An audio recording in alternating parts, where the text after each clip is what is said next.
Normally I would talk about John, as I have been doing this ongoing series for a long time, but since we started this topic of men and women in the Bible and what we can learn from that, Malcolm asked me to talk about Deborah and Barak today. And being on holiday this week, it seems like Malcolm kind of prepared the way for me and put a little write-up in the Watford Word in the newsletter about Deborah and Barak. So there's a summary there with some key points, and he sent it out, I think, yesterday on WhatsApp to everybody. And I assume, being good church citizens, you all read it already. And all that's left for me today is to say, are there any questions? Right, final song. No? Okay, final song. Who's doing the communion prayer? No questions? Okay, I guess we can move along then.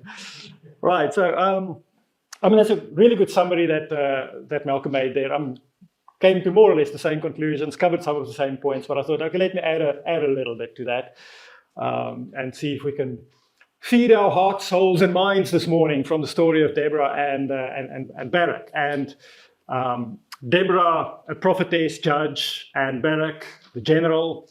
There's some graphics there from the story and so on, which we'll come back to. And this covers the book of Judges, chapters 4 and 5.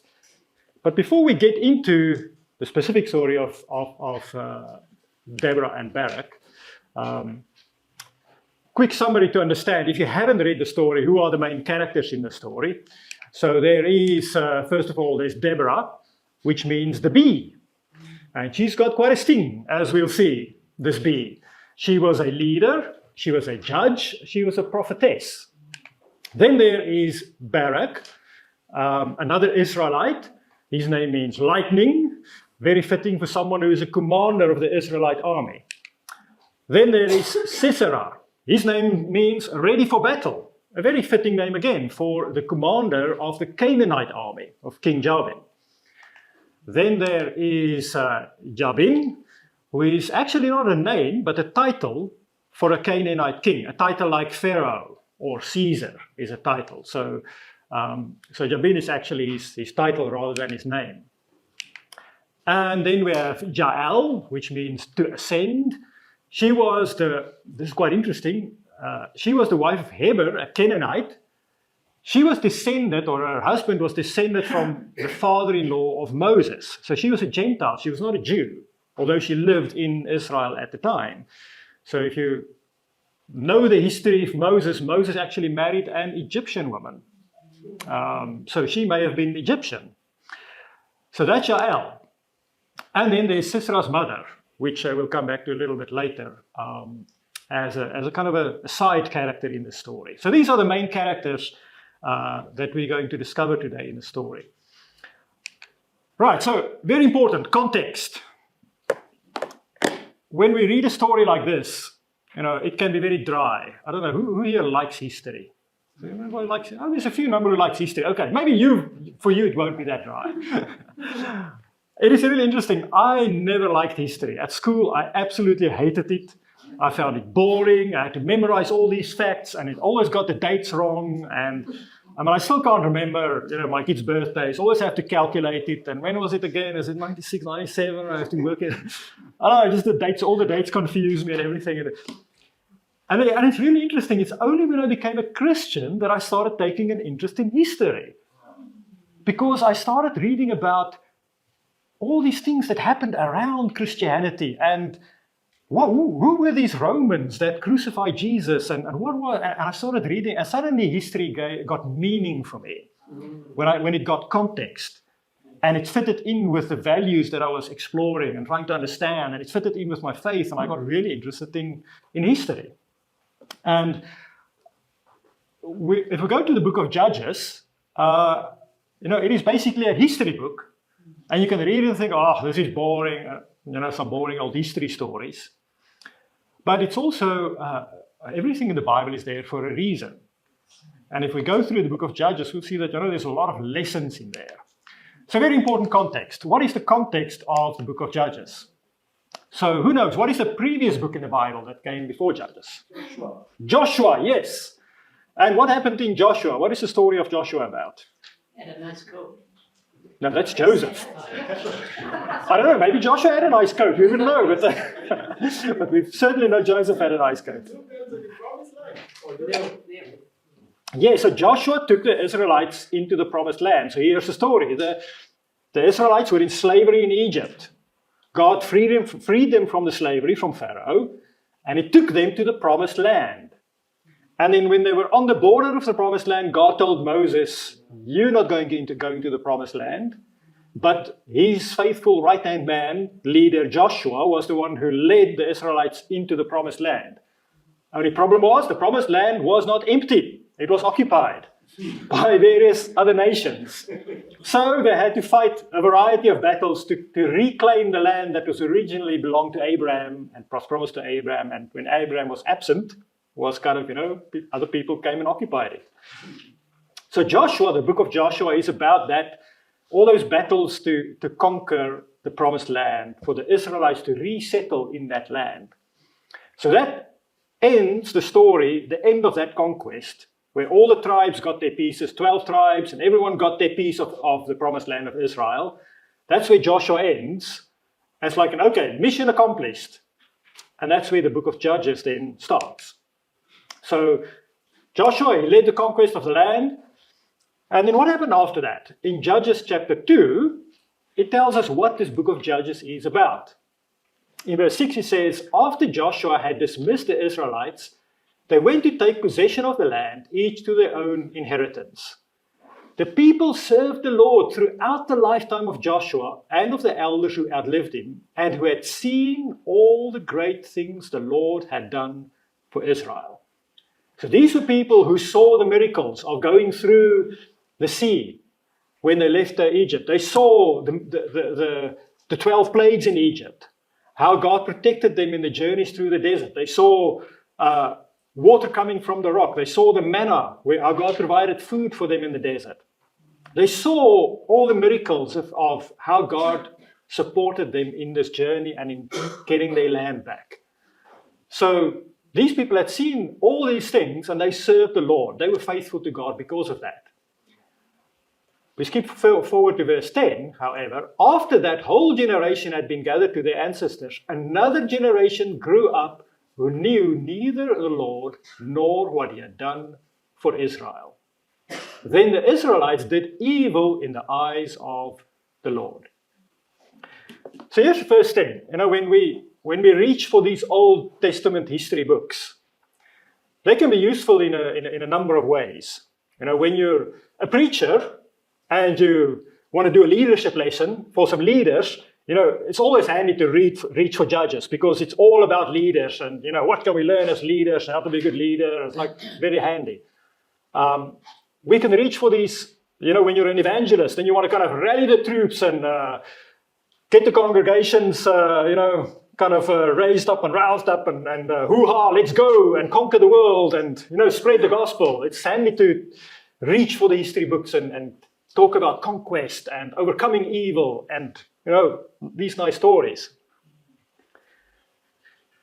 But an important lesson here, I think, for every one of us, for all of us, is I notice here that those who saw the miracles remained faithful.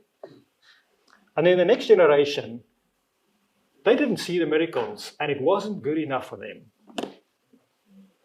And if our faith is built on seeing the miracles, then our faith is on shaky ground. Because that next generation, it wasn't good enough for them to just hear the stories of their fathers and still believe. They didn't see the miracles, they didn't see all the things that God done, so they stopped believing. And that is a challenge for our faith. In fact, the New Testament commends the Christians of our generations. And it says, you know what? We have not seen any of those things, yet we believe. That's in the beginning of the letter of John. It says, you have not seen him, yet you believe in him. And that is our challenge as well. It is commendable to have faith without seeing the miracles, where our faith is basically built on the trust in the history that we read in the Bible, but also to convey that faith to others and to the next generation, to our children and to our children's children. That is the big challenge for us as parents, for example. is to perpetuate that faith without some kind of miracle to wake people up and show them. It's like, oh, wow, it's easy to believe if God appears to you, like Paul, and I'm not downgrading Paul's faith by him, but if you've seen Jesus, appear to you, you pretty much don't have a choice. It's like, oh man, okay, I'm convinced. But that's what happened. Generation after generation, they lost faith because they didn't see the miracles. So, they did evil in the eyes of the Lord. Other things that's very important in Judges in terms of context is the hermeneutic. In our previous midweek class, 2 Wednesdays ago, Malcolm did a great class on hermeneutics, which is how we read the Bible, how do we interpret it? Which pair of glasses do we put on when we read a passage in the scriptures? So, for example, for me, I have 2 different eyes. I've got artificial lenses in both eyes. I had cataracts, and so they took the cataracts out and put artificial lenses in. And then I read up on it and I realized, oh, this is actually quite a handy thing you can do here. So when you go for these operations, they say, do you want, it's fixed lenses. So they say, do you want to be able to read and then have glasses for looking at the distance? Or do you want to be able to see at the distance and then need glasses for reading and computer work?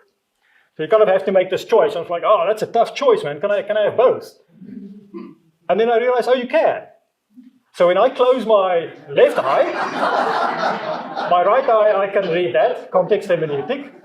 And if I close my right eye, I can't read that. But with my left eye, I can read all this. And that's why you're so confused. That's why I'm so confused, Bill. Yes, exactly. So, but it's like, okay, that's what hermeneutic is like. Okay, what glasses do we read the scripture through, the text? What glasses do we put on to make it clear what we're reading? That's hermeneutic. So do I read with my left eye or with my right eye? So, what's important? Chapter 4 and chapter 5 in Judges tells exactly the same story. It's quite interesting, but it's kind of repeated. Chapter 4 is prose, so it's a history story. Chapter 5 is poetry. It's written in a completely different style. And it's important that we put on the right glasses when we read that. If we read chapter 4, that we read it, okay, this is prose. And if we read chapter 5, that we don't think about, oh, this is literal, and it's like history, and it's prose, it's a story. No, it's poetry. And we need to put our poetry glasses on when we read chapter 5. So, first point about hermeneutic. Second thing about reading chapter 5, which is poetry, is there's this apocalyptic language. If we read this literally, it's going to be very confusing, and it's like, what is he saying here? For example, in verse 4 or 5, it says, when you, Lord, went out from Seir, when you marched from the land of Edom. So did God march with the army? In verse 4, the earth shook, the heavens poured. In verse 5, the mountains quaked before the Lord.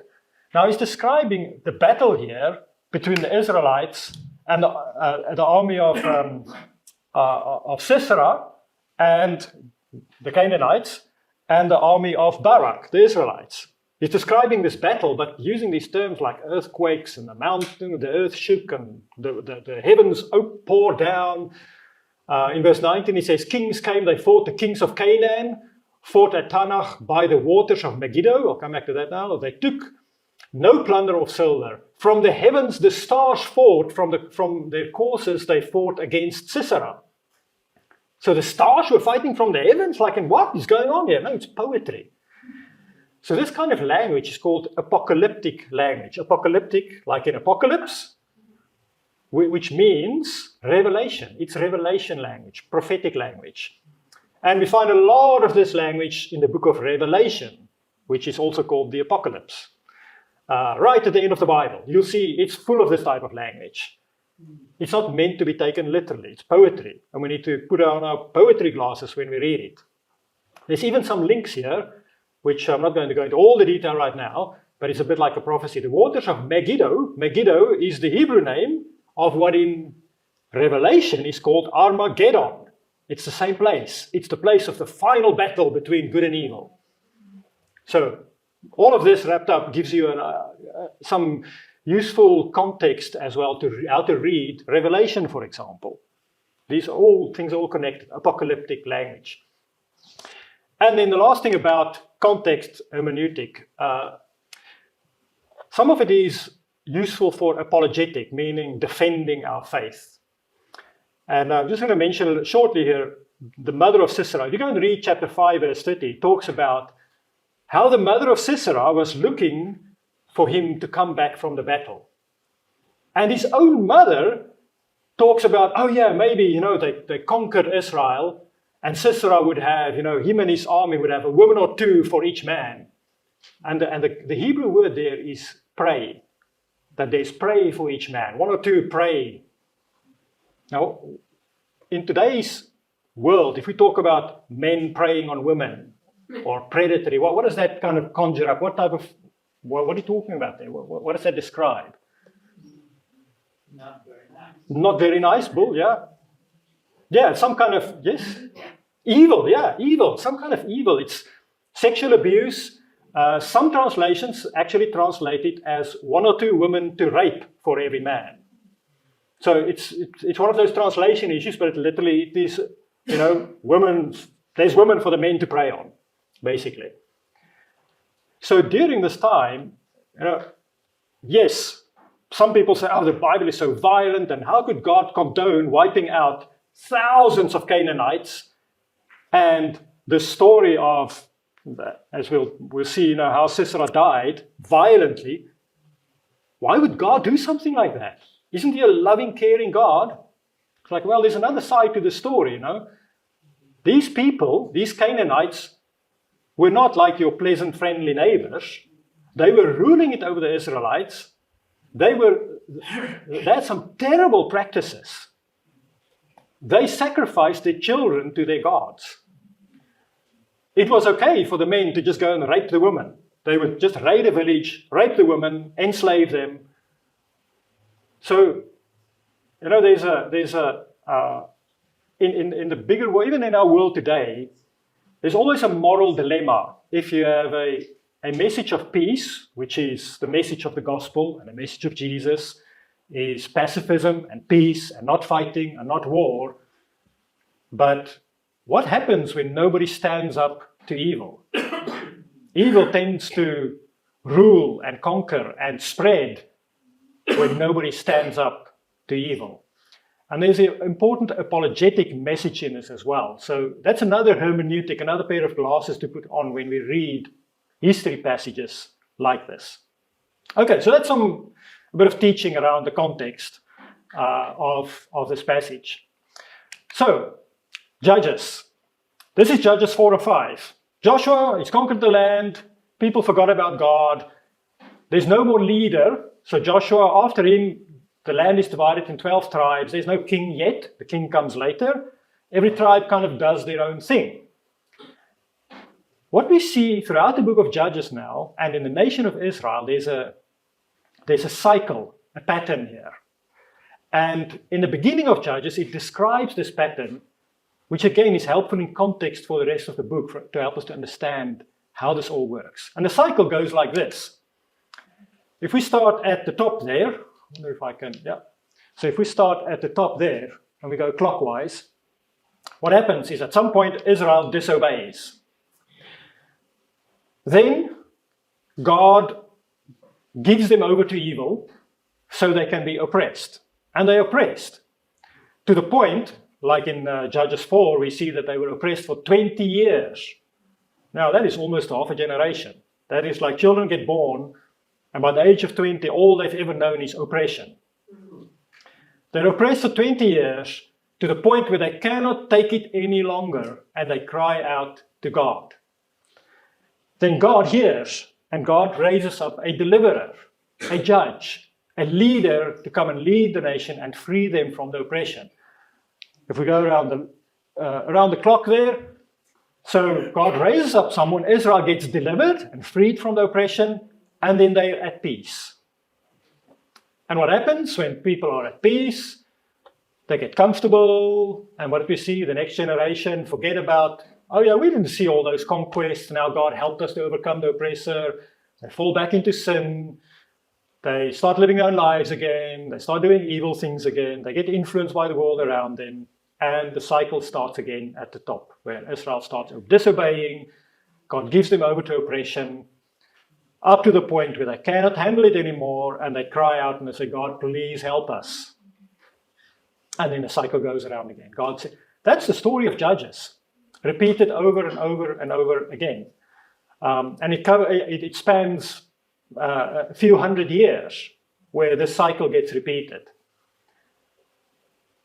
There's important, again, now we can say, oh, that's interesting history. But it's actually, if we think about how does it apply to our lives? How does it apply to our life as Christians? Or even if we're not Christians, or you're exploring the faith, or maybe you're a lapsed Christian. You used to believe, but your faith has kind of faded a bit.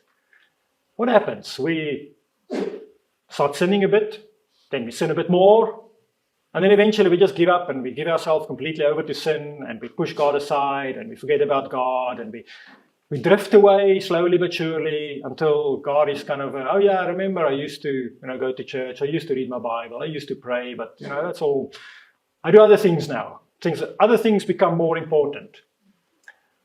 And then comes the oppression. What is the oppression? No, not like some king that rule over us, but Satan oppresses us with our own sin. When we start suffering the consequence of our sin. And as we fall more, especially in repetitive sin, we suffer the consequence of it. And we sin and we feel the pain. And we sin and we feel the pain. And we sin and we feel the pain. Up to the point, maybe, hopefully, someday where we feel like, I can't handle this anymore. And we cry out to God and say, God, please help me. And maybe some of you have come to know God or come to Christ or became a Christian in this way. I know for myself, for example, before I became a Christian, my marriage was slowly drifting in the wrong way. And loved my wife, she loved me. We were very much in love when we were married. But after, about 5 years? Yeah, it was about 5 years. Things didn't go so well anymore, and I got other priorities, and I would rather take my paraglider and go flying for the weekend and spend my weekend with my wife. And and the word divorce started getting mentioned occasionally in arguments and fights. And I remember I sat one day on the mountain wanting to fly my paraglider, but the wind was too strong, or I was waiting for wind, there was no wind or something, and then you can't fly. And I sat there and think like, what is the meaning of my life? There must be more to life than this. And that next week, a friend of mine invited me to church with him and said, oh, you want to come to church with me? It's like, no, I fly over weekends. I'm not going to church with you on Sunday. But that's how it changed my life. I had to get to that point where I wasn't crying out to God, say, God, please help. But I was kind of silently crying. I was like, life doesn't make sense. Is this what life is about? Is this what my life? There must be more to life than this. That was my kind of thought process without even crying out to God and say, of course, that's the answer. No. We cry out. God raises up a deliverer. And if you become a Christian, of course, that deliverer is Christ. And Christ became my deliverer, who delivered me from my sin, from my evil, from my life of sin, and freed me from that oppression of Satan. And I got delivered. And it brought peace in my life. That's the cycle. It's a cycle that's not just for a nation, but hopefully it happened in your life, and hopefully the cycle stops at the peace point and doesn't go around again and again. And it can. That's the beauty of Christianity. It can stop at being at peace. And if you haven't found that peace yet, I want to encourage you. It's possible. Reach out. Cry out to God. Because you can also find that peace that God gave to Israel, that Christ came to give to each one of us.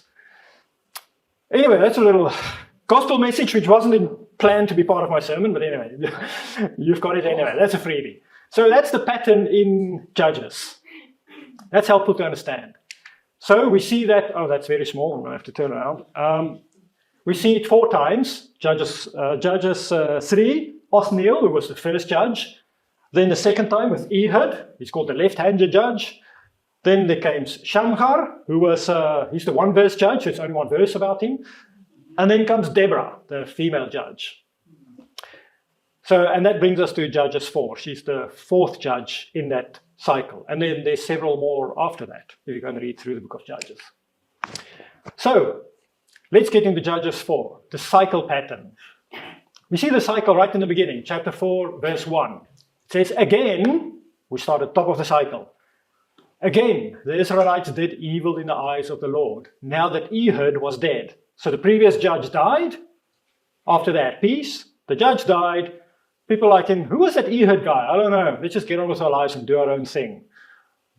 They started doing evil in the eyes of the Lord. Verse 2. So the Lord sold them into the hands of Jabin, king of Canaan, who reigned in Hazor. Sisera, the commander of his army, was based in Harosheth Hagoyim, because he had 900 chariots fitted with iron and had cruelly oppressed the Israelites for 20 years. They cried to the Lord for help. See the cycle? Same thing. 20 years of oppression, cruel oppression, crying to the Lord for help. And then what happens next? Cry for help. What does God do? Send a deliverer, send a leader, raise up someone. Okay, so that's the story. This is where we are. Now, who knows the story of Deborah, Barak, Yael, Sisera? How many of you know the story? A few. Okay, you know when we had kids, when our kids were younger, we still have kids. When our kids were younger, we played this game where we kind of told the story. Everyone added a sentence to the story. So let's see if we can reconstruct the story. So here's the story. Israel cries out to God. What does God do? Who's the first character? What happens first in the story? Who knows? Who put their hand up? Sorry? Yes? The first, what's the first thing that happens? The first character in the story? Deborah, yes. God says, here's Deborah. She was a leader, a prophetess, and God says, God gives Deborah a prophecy. And then what does Deborah do? Deborah sends for Barak. She says, Barak, come here. I've got a task for you. I have a mission for you. Should you choose to accept this mission? The message won't self-destruct. It will be written down in the Bible for thousands of years. So Barak comes to Deborah.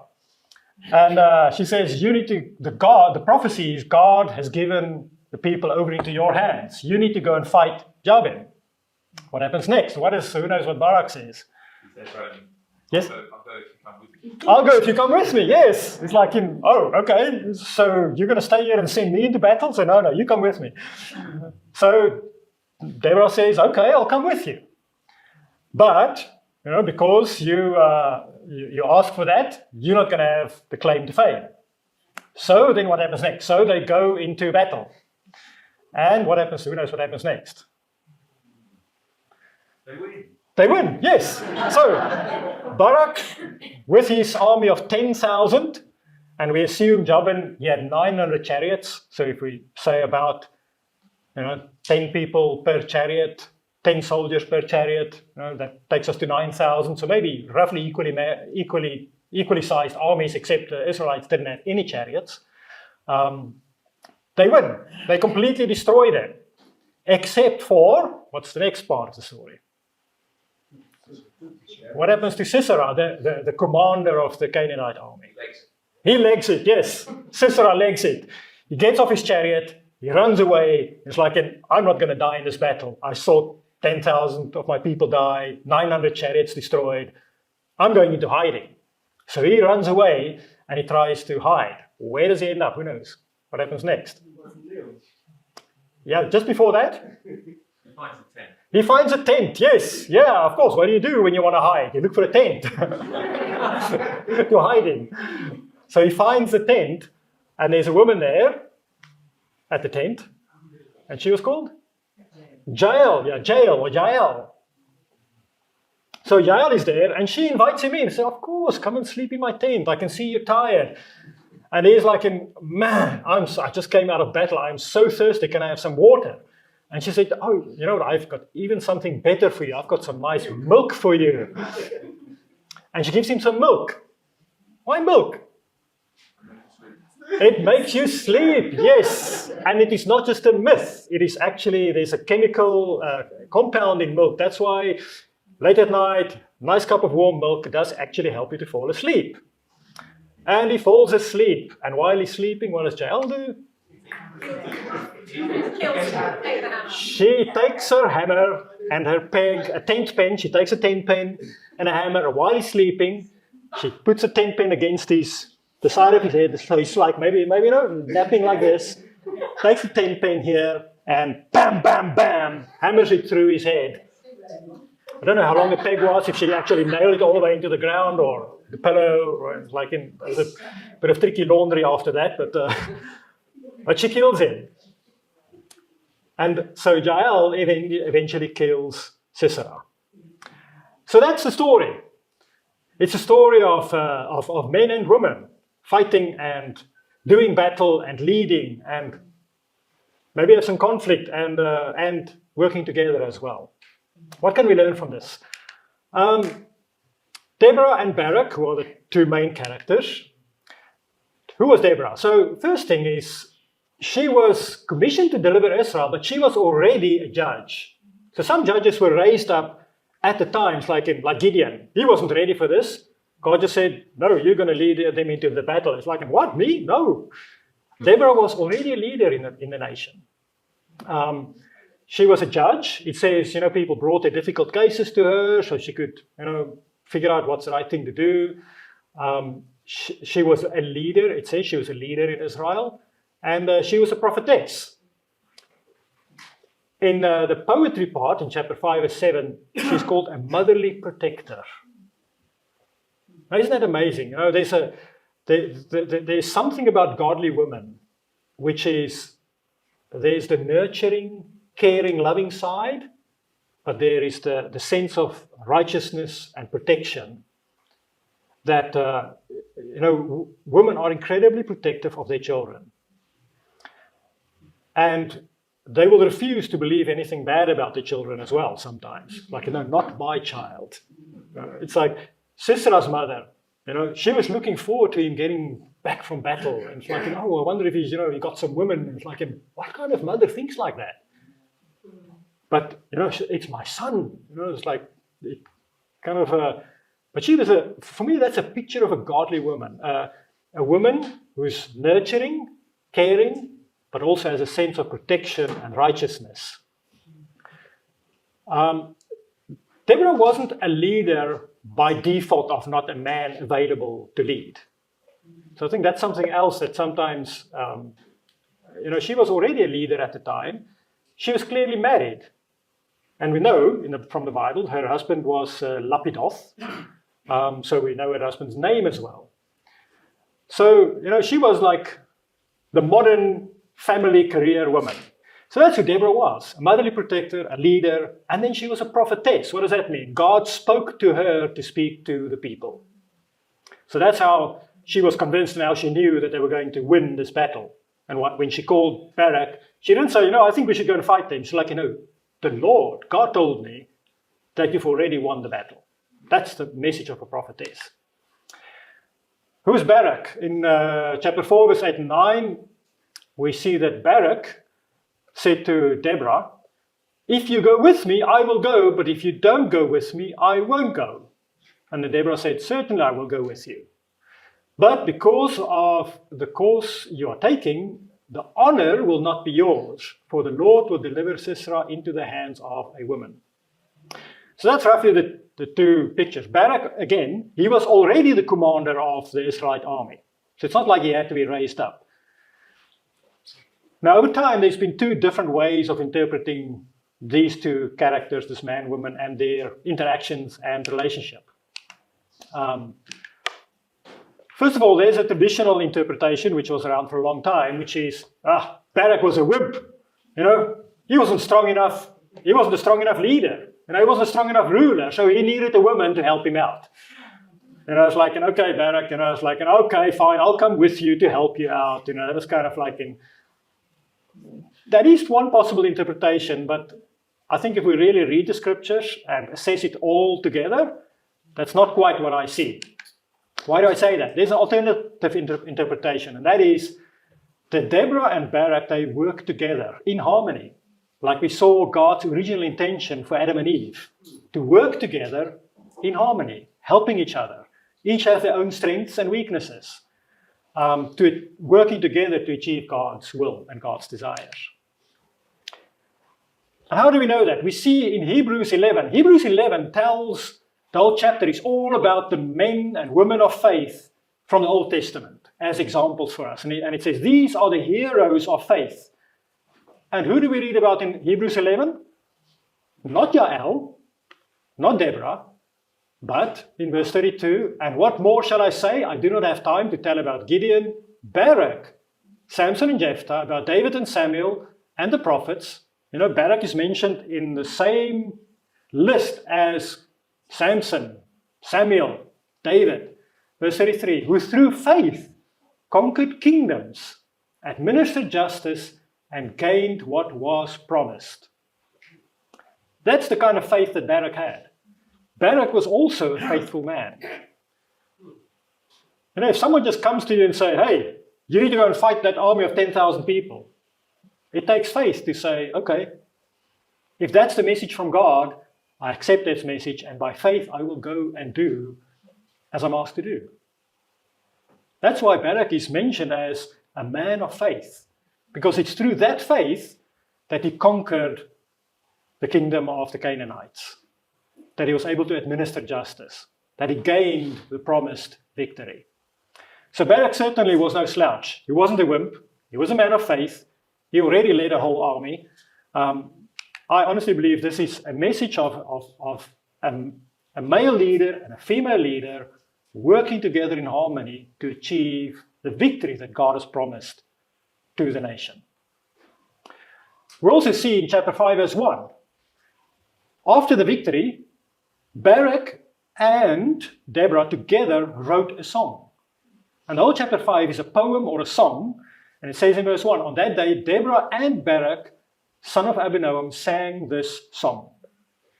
So it's not like they were kind of working against each other, like there was animosity, they were enemies. No, they were very connected.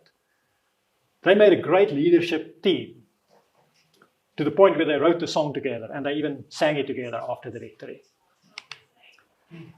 Oh, did I set off someone's Siri or whatever? I do Google.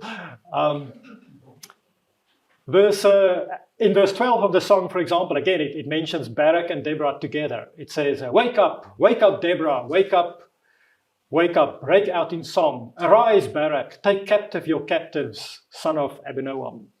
So again, the poetry, that one verse in the poem, connects them together as working together to achieve the victory. So that's, I think, in summary, in terms of this topic around men and women, what I've learned from this passage about spiritual men, godly men and women.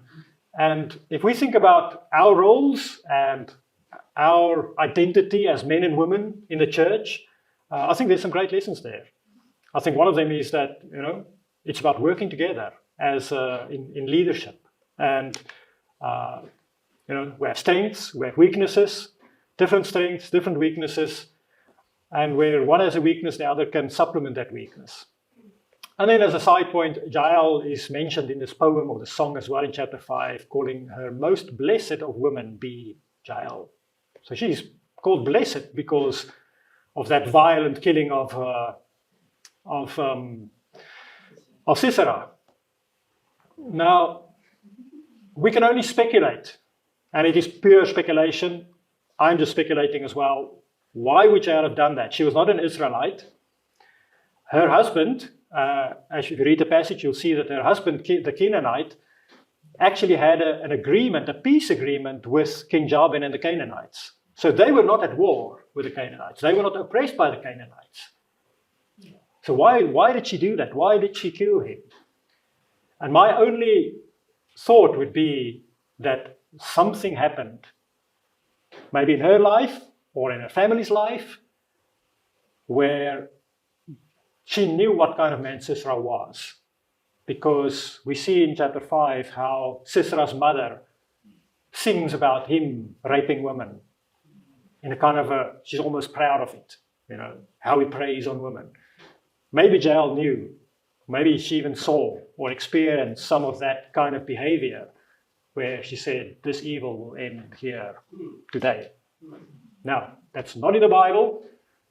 That's my interpretation. It's speculation. I'm just trying to figure out why would she do something like that. And that for me is like, that's a motive that makes a lot of sense to me. So she's called most blessed for that deed of killing Sisera. She was a woman of courage, extreme courage. Those are the men and the women in the story. And then finally, what can we learn about God? Because in the end, all of this is actually about God. What can we learn about God? This is not just about men and women, but what we can learn from them. There's quite a lot. I think first important thing is who conquered the enemy? Was it a strong Barak? Was it Deborah, the great judge and leader? Chapter 4, verse 14. Then Deborah said to Barak, go, this is the day the Lord has given Sisera into your hands. There's the prophecy, the promise. And then, has not the Lord gone ahead of you? Like, Barak, God has already achieved this victory. And then in verse 15, we read, at Barak's advance, the Lord routed Sisera and all his chariots and army by the sword. And Sisera got down from his chariot and fled on foot.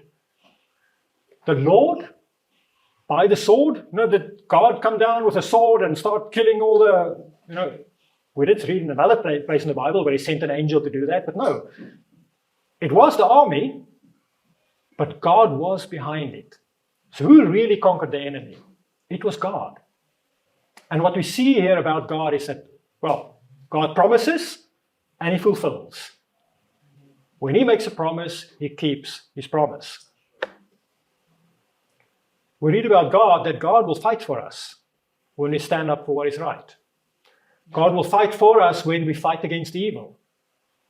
How about the evil or the sin in your own life? Are you trying to overcome it and fight it by your own strength, by willpower? When all we need to know is that God will fight that battle for us.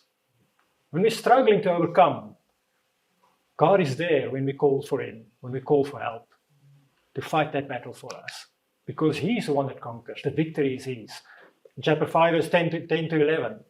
The voice of the singers at the watering places. They recite the victories of the Lord, the victories of his villagers in Israel. Yes, it's the villagers, the people's victory, but it's the victories of the Lord. God is behind these victories. Thinking back, we're going to have communion now. Thinking back to that cycle, the cycle that we see in Judges. When I think about what do we learn about God here, God is incredibly patient. God will allow us to suffer the consequence of our sin. But it doesn't mean he ignores us. He's watching and caring all the time. He's waiting for us to call out to him for salvation, for redemption, to rescue us. That is a really hard thing. I know as a parent, I struggle with that sometimes. You see your children, they're going to do something. Do you interfere? Do you not interfere? At what age do you stop interfering and let them live their own life? As they get older, as they become adults, you kind of have to watch them fail. You can maybe warn them, but how many times do you warn them? How much do you intervene in their life? Or how much do you stand back and say, you know what, you're going to observe, love, feel the pain, but not interfere until they come and ask for help? That's a very tough thing. It's a very hard thing, but that's what God does. In South Africa, we have a saying, when you're camping or when there's a pot on the fire, the saying is, you only need to tell the child once that the pot is hot. The pot will tell him the second time. God is like, how many times do I need to tell you? And then God says, you know what? I don't want to be a controlling God. I don't want to be a God that's micromanaging you, that enslaves you with a different kind of slavery than Satan's slavery. You know, there's other kind of slavery, which is being a slave to the law. It's like in being afraid that, oh, if I do anything wrong, God's going to come down on me. It's like, God says, no, I've told you what I expect of you.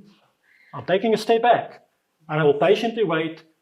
I will watch with pain when you sin and you suffer the consequences of sin, but I will be there for you when you call for me.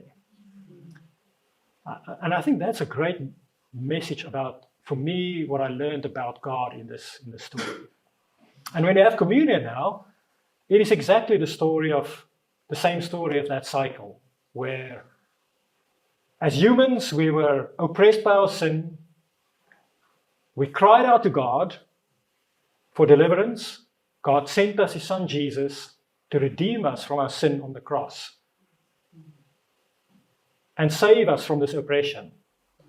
And when we have the communion now, let us think about that. When Jesus died on the cross, as we have the bread, represents his broken body, and the fruit of the vine that represents his blood, how that is just like the story of deliverance after Deborah and Barak from oppression to bring us peace.